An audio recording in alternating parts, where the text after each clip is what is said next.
With not everyone understanding the grace and the anointing that is on your life. It might just be you and God for a season. Don't worry, soon enough everybody will see what God saw. But can you be okay if nobody knows it? You and God. Nobody knows how talented I am. That's all right, let them sleep. Nobody knows how gifted I am. That's all right, let them sleep. Because you're not ready for it to be exposed anyway.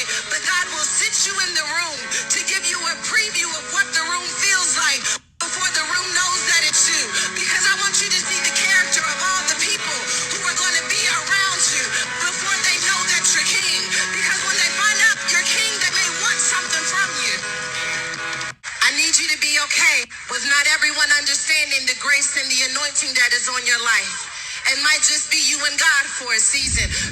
Okay, so hey y'all, welcome back to my YouTube channel. Today's video will be kind of a dual message, one focusing on the book of Esther from chapters 3 through 10.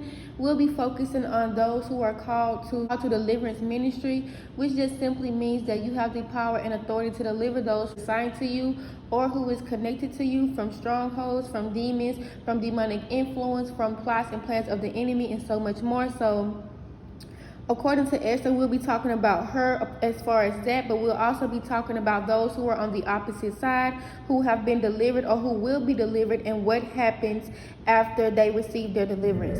And so I didn't do Esther 1 through 2, but I am going to give you guys a background. So Esther's original name was Hadassah, meaning murder tree or waiting for a tree to grow. And so we understand that trees represents the tree of life.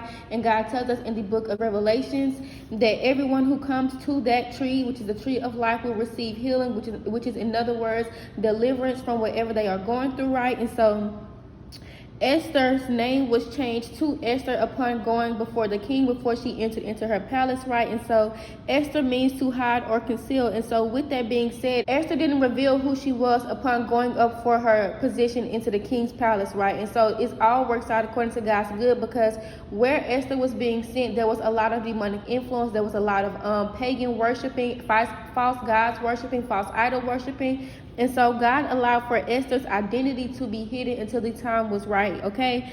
So when the battle chooses you, chosen for change. And so Esther she grew up as an orphan. She grew up as someone who didn't have people, she didn't come from royalty, but that's where God ordained for her to be. And so with that, God put her in that position to not only save herself and redeem herself, but to redeem her family origin and her family bloodline and everybody connected to her.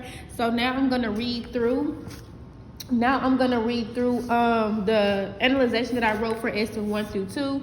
So I said she had humble beginnings. Esther's background and everything that was attached to her was rooted in slavery and captivity. She was an orphan. Her mom and dad died. Her cousin raised her.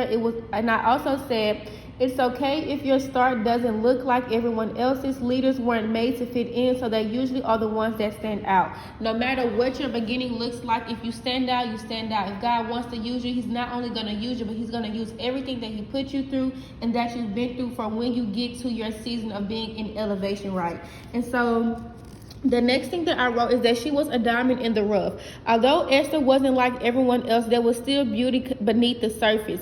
The past didn't limit her to her future, nor did her circumstances stop the favor over her life. And so with that being said, we kind of can refer to the book of Hebrews chapter 11, to where God gave someone a promise, and he told them basically, if you follow this and if you do this, or if you go here, or if you act out this deed, then I will make you a great nation. I will bless you with your promise and with your inheritance. And so what we don't understand is that sometimes others may not be able to see our worth and our value and what God called us to be, but that's okay, because they just aren't meant to see that. But that doesn't change what God has over your life. Your situation doesn't change who God is going to call you to be and who he is transforming you into, right? And so we don't want to get so caught up in, oh, I'm here in this place, because God doesn't want you to focus on who you are in that place. He wants you to focus on why you're there. So as you're transitioning, you can be obtaining the wisdom that you need to maintain the position that he wants to put you in after he takes you out of that place, right? And so The next thing I wrote is that God placed people before Esther on assignment to prepare her despite all of the pain that she endured. She was recommended and brought in the palace of the king to be considered as an option for becoming the next queen. God has went before you and prepared the way. Your name is in places you've never even seen or stepped foot in or came from. And so I said that because likewise, when we get to the 3 through 10 analyzation, the same thing that God did for Esther is the same thing he's going to do for the rest of her family. He sent people and places and things amongst her and before her to help prepare her and help get her into the position that he wanted her to have, right? And so the next thing that I wrote is Esther evolved.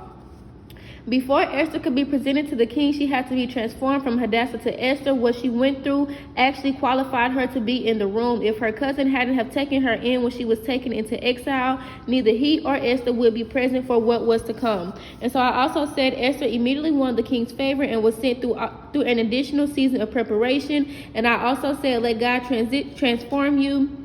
He doesn't just want to give you your promised land, but also the preparation to maintain the position. So we understand that Vashti, someone who was in the position before Esther, she did not have provision or purpose or the plan or the persecution to persevere while she was in the promised land. And so when God brings others down before you and puts you in their position, it's because they did not have the things that they needed to maintain their position. And so while God is preparing you, he is giving you provision, the purpose, the plan. He's teaching you how to persecute and how to persevere. And so the fourth thing that I wrote was that completion. After her transformation was complete, she was brought before the king and immediately crowned queen. Many times we think that we are waiting on God, but God is waiting on us to be completely transformed. After Esther was crowned, she was immediately sent into battle and saved her people from persecution, and her family legacy was redeemed. She started out as an orphan, but shortly after, royalty was birthed through her.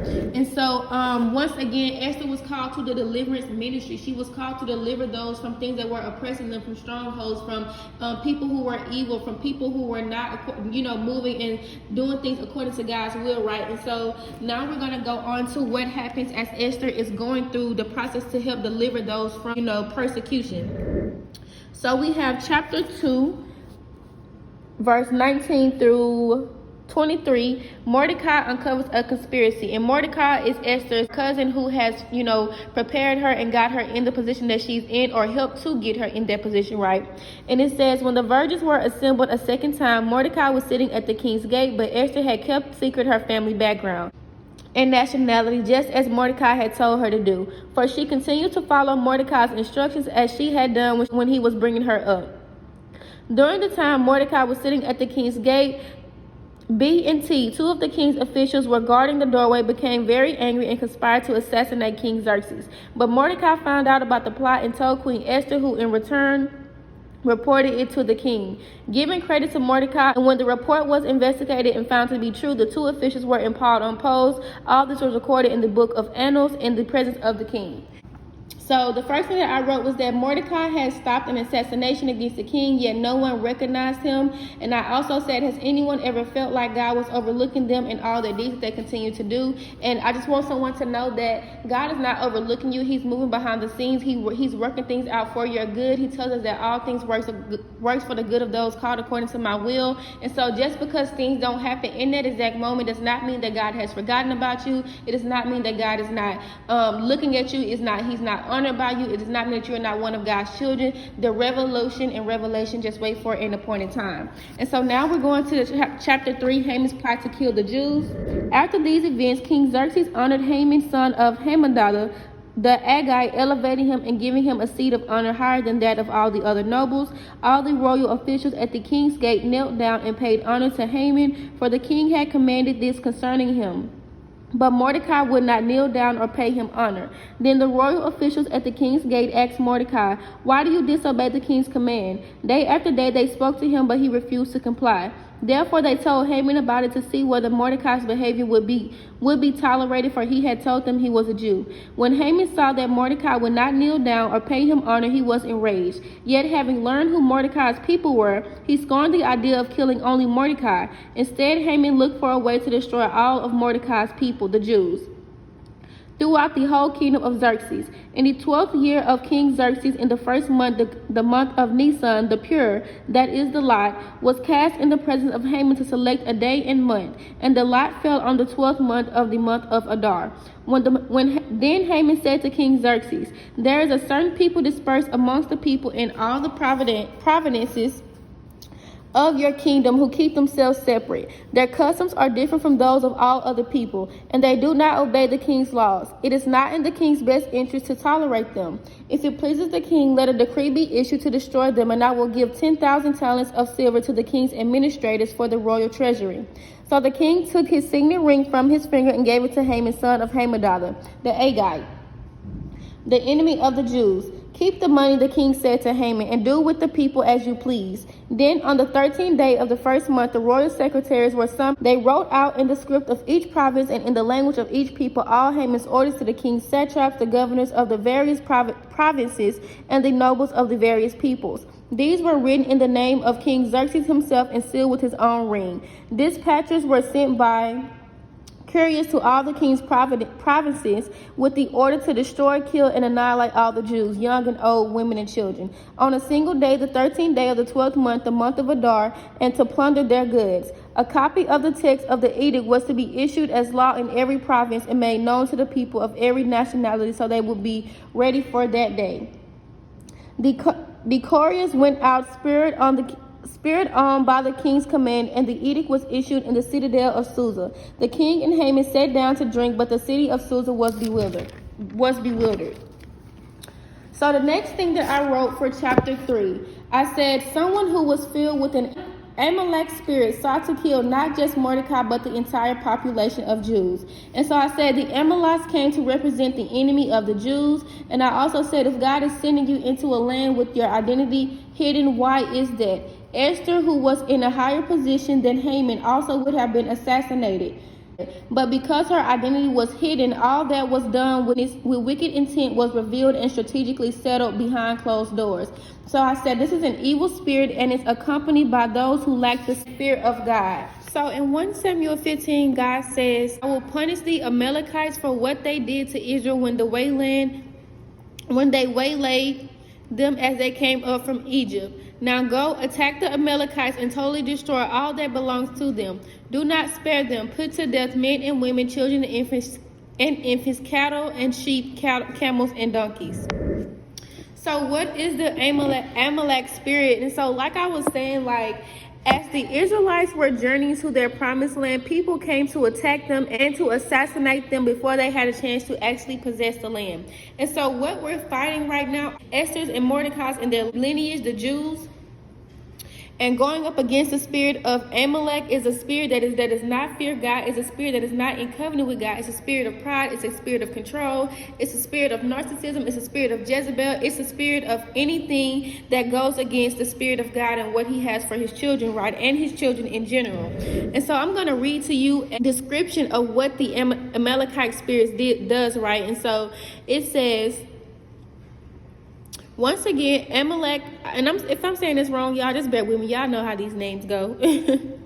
So Amalek attacked the Israelites after they had miraculously crossed over the sea into a new life of freedom, according to Exodus 17:8. Spiritually speaking, Amalekites aligned themselves with the wicked Pharaoh of Egypt, and therefore they sought to continue the war against God's people. Amalek represents the city of the world, whereas Israel represents the city of God. And so once again, these people who are coming up against you in your promised land, God has had you hidden for a reason. He's had you warfaring against those spirits, against those people, against those like witchcraft, python spirits, homosexual spirits, marine spirits, Leviathan spirits, serpentine spirits, Amalekite spirits, he's had you warfare against all these things because this is going to be the very thing that you were going to be skilled at when it comes to bringing your family line, your history, your origin into deliverance, right? And so it says that the Amalekites represented the city of the world, and we understand that the enemy, which is the devil, has ruler and ownership over the air, which is why he's called the prince of the air. And we understand that this is also a very,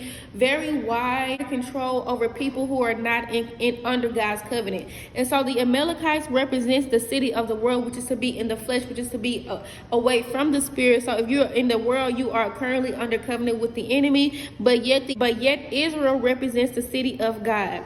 And so it says says, in Jewish tradition, Amalekite represents pure evil of those who have given themselves over to the dark side of impurity. And so going back to what I said a little while ago about how the Amalekites paired with Pharaoh, we understand that Pharaoh was a wicked king. He did, he sought sorcerers, mediums. He held God's children in captivity. He overly oppressed them, not because of anything other than the fact of their power inside of them and who they would be if he had let them go, right? And so this was a spirit that was oppressing them, that was trying to keep them from becoming who God created them to be. And so once again, God sent Moses and Aaron to free his people. And it's kind of like they're not even coming up against us. They're coming up against God's kingdom, his rule, his say, his purpose for our life. And so it will come a point to where God will say, okay, you had your fun, you did your dirt, and now it's time for me to set my people free. And this is what we're about to see with Esther and going forth, right? And so Amalek represents spiritual blindness, acting arrogantly in the world, and therefore the Lord vowed perpetual warfare against Amalekite for the end of time. The hand is on God's throne. God shall be at war with Amalekite for all generations. Once again, reference Exodus 17 and 16. Concerning this, God's throne is written incompletely. This ultimately suggests that God's rule will be incomplete until the powers of darkness are totally wiped off the face of the earth. Amalekite embodies the principles of the lack of the fear of God, and therefore represents the power of darkness and evil in the world. And so just giving a little bit of foreshadowing, Esther's family could not thrive in full until those who were working under the spirit of Amalek was still interference, demonic interference. And so again, Esther's identity was hidden because when the time was right, she was going to be used as a secret weapon to save her people. Going forth, we are to remember that Esther and her people, her whole lineage, were taken into captivity to a land that was not their own, but God used their situation to place them in the land that he wanted to award to them. And if you remember the story of Joseph, we understand that Joseph was actually sold into slavery, right? But what he was sold into, he actually became the king because of his gifts, because of his power, because of the favor over his life. And so according to Genesis 45 verses 7 through 9, it says, but God sent me ahead of you to preserve for you a remnant on earth and to save your lives by a great deliverance. So once again, this is for those who are called to deliverance according to Esther's side, because if you're like my story, I actually went before my family. It was not a man who broke the way. It was not, a boy. It was a woman, which was me. And so now that I'm here, God is calling me to deliverance ministry within my family, my kingdom spouse, and whatever else that would be according to my purpose, right? And so Jews would not bow down and serve him. Why do you think that? It was most likely because of a spirit of discernment. And so others may not understand why you're not in agreement with someone who is over you, or who seems to have a bigger influence than you, or who seems to have a bigger platform to you, or whatever the case may be. But those who have the spirit of God, those who are God's true children, will refuse to bow down to someone who does not have the same spirit that is dwelling within us, right? And so with this, they questioned Mordecai, but he stood on his beliefs, standards, which ultimately exposed the spirit in a man who was ruler over an entire providence. If you bow down to the world, you will fall to destruction. If you bow to God, you will rise in his glory. Mordecai did not want to bow down to someone who was leading with harsh rulership, who was leading with a haughty spirit, with an arrogant spirit, who did not have the fear of God. And so Mordecai, because he was someone who was truly accustomed to God's origin, right, he did not bow down to them. And what happens next is that Haman presents his argument to the king, and the way that he describes the Jews is as such: they keep themselves separate, their customs, beliefs, and actions are not like ours, and they do not follow the king's laws. In other words, they will not bow down to us. They stick to their customs, their beliefs, and their traditions. They are worshiping their God, and they're not bowing down to someone who is of our spirit. That's basically what Haman is saying to the king. And so now the kill order is set in motion. And so going forward to chapter 4, we have Mordecai persuades Esther to help. So when Mordecai learned of all that had been done, he tore his clothes, put on sackcloth and ashes, and went out into the city, wailing loudly and bitterly. But he only went as far as the king's gate, because no one clothed in sackcloth was allowed to enter it. In every province to which the edict and the order of the king came, there was a great mourning amongst the Jews, with fasting, weeping, and wailing. Many lay in sackcloth and ashes. When Esther's eunuchs and female attendants came and told her about Mordecai, she was in great distress. She sent clothes for him to put on instead of his sackcloth, but he would not accept them. Then Esther summoned Hathach, one of the king's eunuchs, assigned to attend to her, and ordered him to find out what was troubling Mordecai and why. So Hathach went out to Mordecai in the open square of the city in front of the king's gate. Mordecai told him everything that had happened to him, including the exact amount of money Haman had promised to pay into the royal treasury for the destruction of the Jews. He also gave him a copy of the text for the edict of the edict of their annihilation, which had been published in Susa, to show to Esther and explain it to her. And he told him to instruct her to go into the king's presence to beg for mercy and plead with him for her people. Hathach went back and reported to Esther what Mordecai had said. Then she instructed him to say to Mordecai, all the king's officials and the people of the royal provinces know that for any man or woman who approaches the king in the inner court without being summoned, the king has but one law, that they be put to death unless the king extends the gold scepter to them and spares their lives. But 30 days have passed since I was called to go to the king. When Esther's words were reported to Mordecai, he sent back his answer. Do not think that because you are in the king's house, you alone of all the Jews will escape.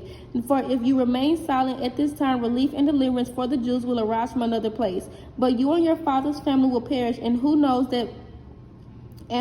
but that you have come to your royal position for such a time as this. Then Esther sent this reply to Mordecai.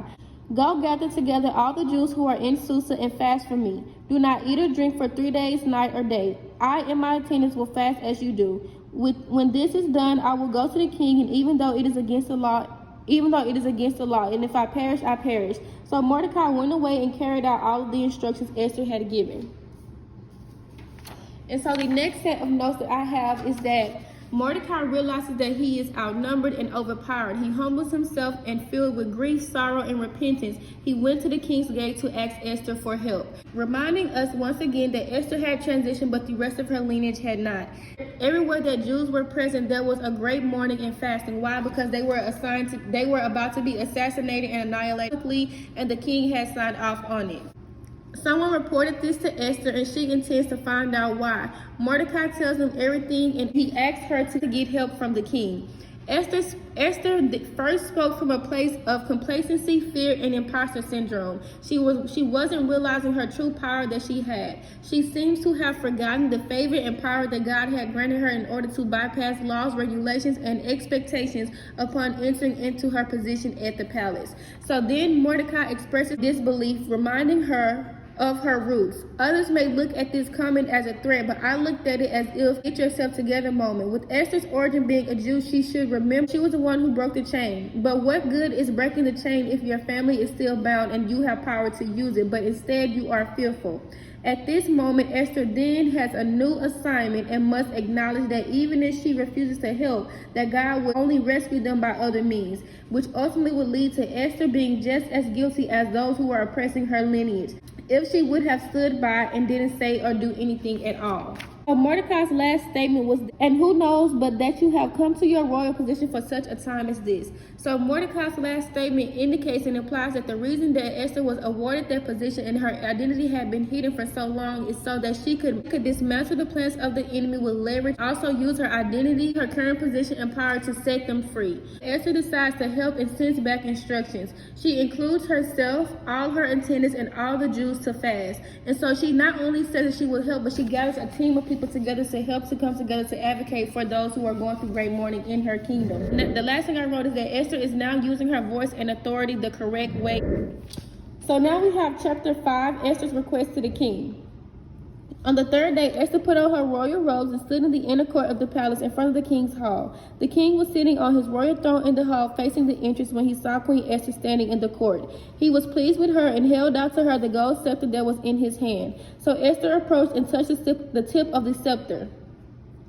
Then the king asked, "What is it, Queen Esther? What is your request? Even up to half the kingdom, it will be given to you." "If it pleases the king," replied Esther, "let the king together with Haman come today to a banquet I have prepared for him."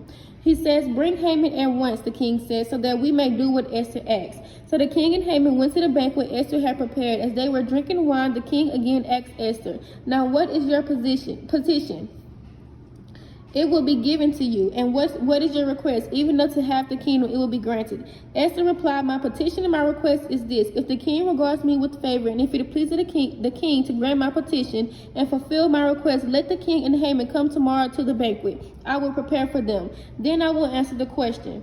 So now we're seeing Esther, she's strategically putting things in place to create suspense. She's continuously letting these things linger on so that, for one, she's misguiding the enemy, thinking as if he's about to be presented with royalty, but at the same time, she's asking the king, if I have found favor with you, if you have found me worthy, come again, yet again tomorrow to the banquet that I will prepare for you, and then I will tell you what is going on, right? And so it says, Haman's rage against Mordecai. Haman went out that day happy and in high spirits, but when he saw Mordecai at the king's gate and observed that he neither rose nor showed fear in his presence, he was filled with rage against Mordecai. Nevertheless, Haman restrained himself and went home. Calling together his friends and Zeresh his wife, Haman boasted to them about his vast wealth, his many sons, all that the king had honored him, and how he had elevated him above the other nobles and officials. And that's not all, Haman added. I'm the only person Queen Esther invited to accompany the king to the banquet she gave, and she has invited me along with the king tomorrow. But all this gives me no satisfaction as long as I see that Jew Mordecai sitting at the king's gate. His wife Zeresh and all his friends said to him, have a pole set up reaching to a height of 50 cubits, and ask the king in the morning to have Mordecai impaled on it. Then go with the king to the banquet and enjoy yourself. This suggestion delighted Haman, and he had the pole set up. So the overview of chapter 5 that I said is, we're going to read the analyzations of 1 through 2.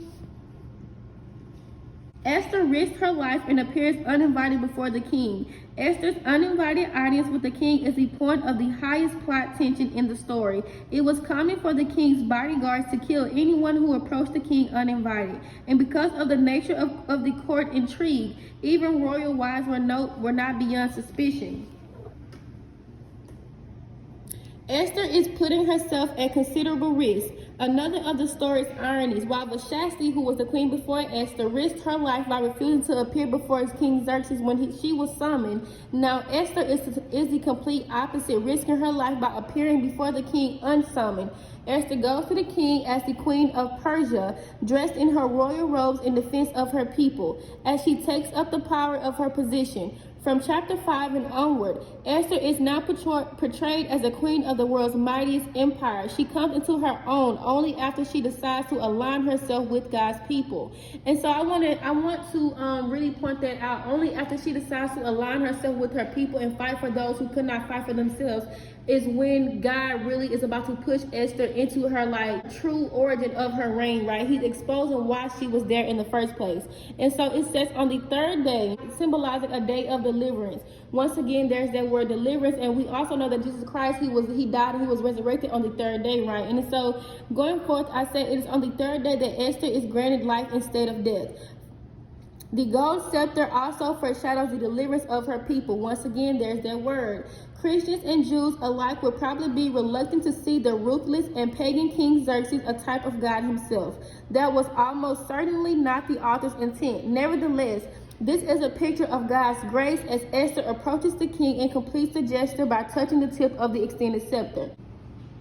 And so Esther completed the gesture by actually touching the tip of the scepter, saying that she was accepting the invite into the king's palace.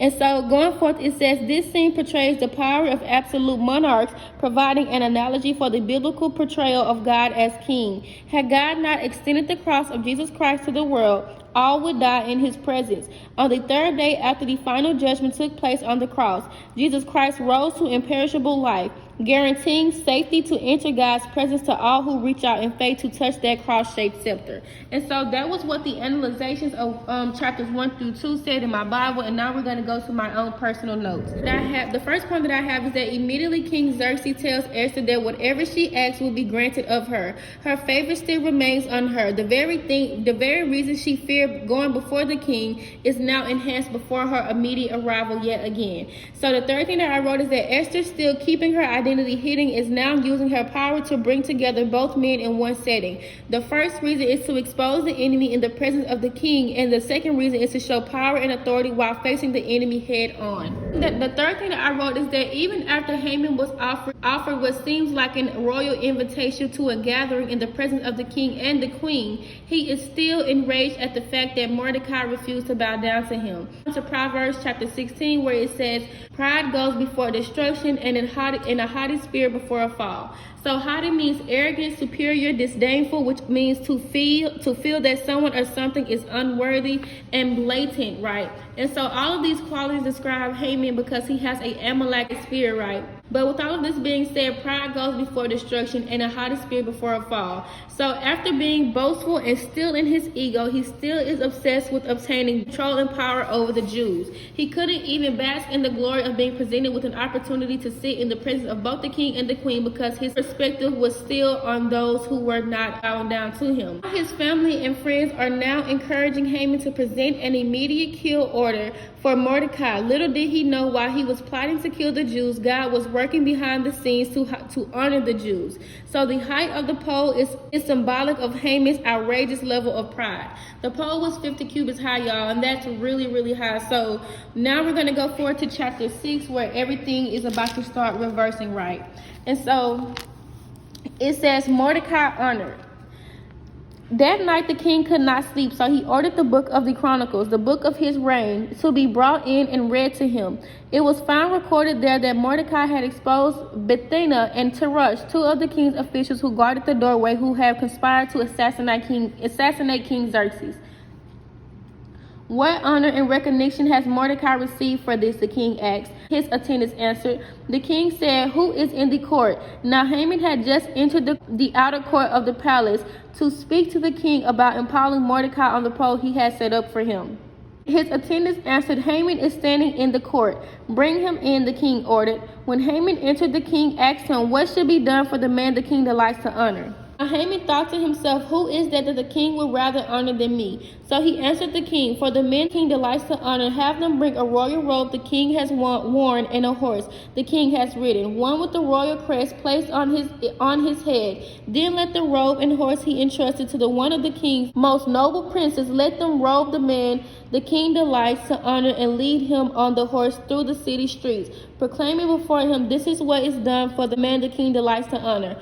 Go at once, the king commanded Haman, get the robe and the horse and do just as you have suggested for Mordecai the Jew, who sits at the king's gate. Do not neglect anything you have recommended. So Haman got the robe and the horse. He robed Mordecai and led him on horseback through the city streets, proclaiming before him, this is what is done for the man the king delights to honor. Afterward, Mordecai returned to the king's gate, but Haman rushed home with his head covered in grief, and told Zeresh, his wife, and all his friends everything that had happened to him. His advisors and his wife Zeresh said to him, since Mordecai, before whom your downfall has started, is of Jewish origin, you cannot stand against him, you will surely come to ruin. While they were still talking with him, the king's eunuchs arrived and hurried Haman away to the banquet Esther had prepared. So going into chapter 6 analyzations, we have late in the midnight hour, God's going to turn it around. It's going to work in your favor. Sleepless nights usually mean things are shifting in the spirit. Later leading to Mordecai's actions being exposed, the king now seeks means to honor him the night before Haman and Esther both present their case.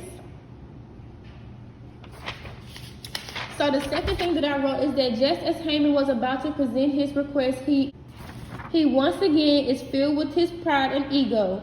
All that he thinks is about to be awarded to him is about to be awarded to the very person he is against. So Psalms 110 tells us, sit at my right hand until I make your enemies a footstool to your feet. And so I'm going to read the analyzation of verses 6 and 7 through 10. And so it says, the king's robe, bed, and throne were believed to have almost magical powers to impart the benefits of royalty. For Haman, no other honor is left to him but to partake of the king's own power, prestige, and stature. Even without magical powers, a man permitted to publicly wear the king's robe would be vested with a certain dignity and prestige in the eyes of his peers in the public. So Mordecai honored instead. God's providence intervenes. At just the moment Mordecai is to be condemned to death. Instead of a humiliating death, Mordecai receives prestige honors that Haman coveted for himself. So he tells them, do just as you have suggested for Mordecai the Jew. There would have been no greater humiliation for Haman than the king's words. This is arguably the most ironically comic scene in the entire Bible. An unsuspecting Haman enters the king's court and magnificently trips over his huge pride. Haman is humiliated. Mordecai is honored. The reversal of fortunes has begun. And so it also says, since Mordecai is of Jewish origin, you cannot stand against him. The full extent of Haman's tragic miscalculation begins to unfold, and Haman's own wife and relatives and advisors announce the victory of God's people against all odds. Haman's plan is revised publicly, so now he is humiliated publicly. But that was only half.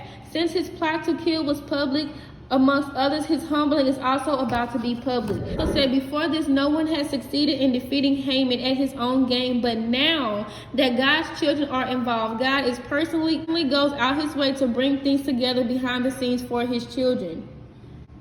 So I'm going to read the last line again, and it says, his advisors and his wife Zeresh said to him, since Mordecai, before whom your downfall has started, is of Jewish origin, you cannot stand against him. You will surely come to ruin. Read my last line once again. And it says, before this, no one has succeeded in defeating Haman at his own game, but now that God's children are involved, God personally goes out his way to bring things together behind the scenes for his children. To chapter 7, Haman and Paul, and this is where the banquet is about to take place.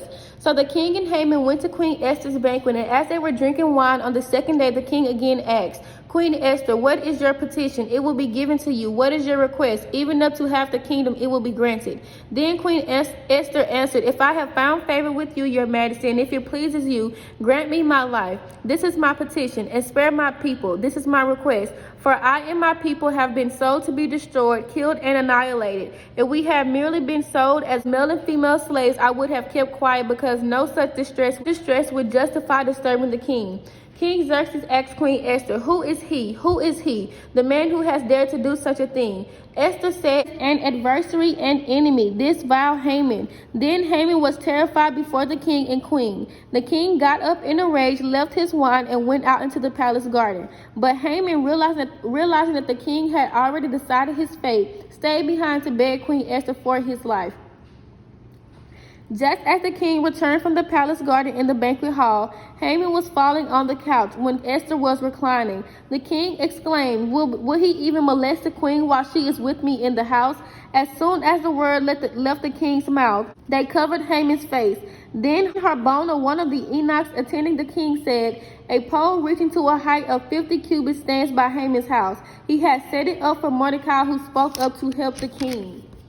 So my notes for chapter 7 tells us, again, the king emphasizes whatever Esther wants will be given to her. Haman's plot is revealed. The king instantly is enraged and decides immediately what will happen to Haman. Haman then begs Esther as if he had not just plotted to kill her entire lineage. The king becomes even more angry at Haman and now is actually planning to impale him on the pole that he has planned to impale Haman on.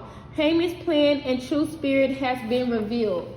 In the blink of an eye, Mordecai was honored by his enemy. His enemy was revealed and is now about to be denounced and killed. So going into chapter 8, we have the king's edict on behalf of the Jews. So now it says, the same day King Xerxes gave Queen Esther the estate of Haman, the enemy of the Jews. And Mordecai came into the presence of the king, for Esther had told how he was related to her. The king took off his signet ring, which he had reclaimed from Haman, and presented it to Mordecai, and Esther appointed him over Haman's estate. Esther again pleaded with the king, falling at his feet and weeping. She begged him to put an end to the evil plot of Haman the Agagite, which he had devised against the Jews. Then the king extended the gold scepter to Esther, and she arose and stood before him. If it pleases the king, she said, and if he regards me with favor and thinks it is the right thing to do, and if he is pleased with me, let an order be written overruling the dispatches that Haman, son of Hammedatha, the Agagite, devised and wrote to destroy the Jews in all the king's providences. For how can I bear to see disaster fall on my people? How can I bear to see the destruction of my family? King Xerxes replied to Queen Esther, and to Mordecai the Jew, because Haman attacked the Jews, I have given his estate to Esther, and they have impaled him on the pole he set up. Now write another decree in the king's name on behalf of the Jews, as seems best to you, and seal it with the king's signet ring. For no document written in the king's name and sealed with his ring can be revoked. Once the royal secretaries were summoned, on the 23rd day of the 3rd month, the month of Sivan, they wrote out all Mordecai's orders to the Jews and to the satraps, governors, and the nobles of the 127 provinces, stretching from India to Cush. These orders were written in the script of each province and in the language of each people, and also to the Jews in their own script and language. Mordecai wrote in the name of King Xerxes, sealed the dispatches with the king's signet ring, and set them by mounted couriers and rode fast horses, especially bred for the king. The king's edict granted the Jews in every city the right to assemble and protect themselves, to destroy, kill, and annihilate the armed men of any nationality or province who might attack them and their women and children, and to plunder the property of their enemies. The day appointed for the Jews to do this in all the provinces of King Xerxes was the 13th day of the 12th month, the month of Adar. A copy of the text of the edict was to be issued as law in every province and made known to the people of every nationality, so that the Jews would be ready on that day to avenge themselves on their enemies. The couriers riding the royal horses went out, spurred on by the king's command, and the edict was issued in the citadel of Susa, the triumph of the Jews. When Mordecai left the king's presence, he was wearing royal garments of blue and white, a large crown of gold, and a purple robe of fine linen. And the king of Susa held a joyous celebration. For the Jews it was a time of happiness and joy, gladness and honor. In every province and in every city to which the edict of the king came, there was joy and gladness amongst the Jews, with feasting and celebrating, and many people of other nationalities became Jews, because fear of the Jews had seized them. So for chapter 8, we have Haman's estate was awarded to Esther. Mordecai's and Esther's lineage was revealed. The king is now about to award Mordecai with all that Haman acquired. Now Esther is still fighting and pleading for the rest of the kill order to be dismissed. The king acts within her best regards. The kings give Esther, who ultimately gives Mordecai authority to dismiss the king's original order, and write out whatever he pleases for a new decree and seal it with his signet ring. So he also gave them authority to fight back, which ultimately leads to victory over the enemies once and for all, and they now are about to enter into a season of celebration and feasting. So chapter 9. On the 13th of the 12th month, the month of Adar, the edict commanded by the king was to be carried out. On this day, the enemies of the Jews had hoped to overpower them, but now the tables were turned and the Jews got the upper hand over those who hated them. The Jews assembled in their cities and in all their provinces of King Xerxes to attack those determined to destroy them. No one could stand against them, because the people of all the other nationalities were afraid of them. And all the nobles of the provinces, the satraps, the governors, and the king's administrators helped the Jews, because fear of Mordecai had seized them. Mordecai was prominent in the palace. His reputation spread throughout the provinces, and he became more and more powerful. The Jews struck down all their enemies with the sword, killing and destroying them, and they did what pleased to those who hated them. In the citadel of Susa, the Jews killed and destroyed 500 men. They also killed Parsha, Dalphon, Asapha, Paratha, Adalatha, Aritha, Parmarshata, Arisa, Arita, and Vasasta, the 10 sons of Haman, son of Hammedatha, the enemy of the Jews, but they did not lay their hands on the plunder. The number of those killed in the citadel of Susa was reported to the king that same day. The king said to Queen Esther, "The Jews have killed and destroyed 500 men and 10,000 of him, and the 10 sons of Haman in the citadel of Susa. What have they done in the rest of the king's provinces? Now what is your petition? It will be given you. What is your request? It will also be granted. If it pleases the king," Esther answered, "give the Jews in Susa permission to carry out this day's edict tomorrow also, and let Haman's 10 sons be impaled on the poles." So the king commanded that the So the king commanded that this be done. An edict was issued in Susa, and they impaled the 10 sons of Haman. The Jews in Susa came together on the 14th day of the month of Adar, and they put to death in Susa 300 men, but they did not lay their hands on the plunder. Meanwhile, the remainder of the Jews who were in the king's provinces also assembled to protect themselves and get relief from their enemies. They killed 75,000 of them, but did not lay their hands on the plunder. This happened on the 13th day of the month of Adar, and on the 14th day rested and made it a day of feasting and joy. The Jews in Susa, however, had assembled on the 13th and 14th, and then on the 15th they rested and made it a day of feasting and joy. This is why rural Jews, those living in villages, observe the 14th of the month of Adar as a day of joy and feasting, a day for giving presents to each other. Purim established. Mordecai recorded those events, and he sent letters to all the Jews throughout the provinces of King Xerxes near and far, to have them celebrate annually the 14th and 15th days of the month of Adar, as a time when the Jews got relief from their enemies, and as the month when their sorrow was turned into joy and their mourning into a day of celebration. He wrote them to observe the days as days of feasting and joy, and giving presents of food to one another and gifts to the poor. So the Jews agreed to continue the celebration they had begun, doing what Mordecai had written to them.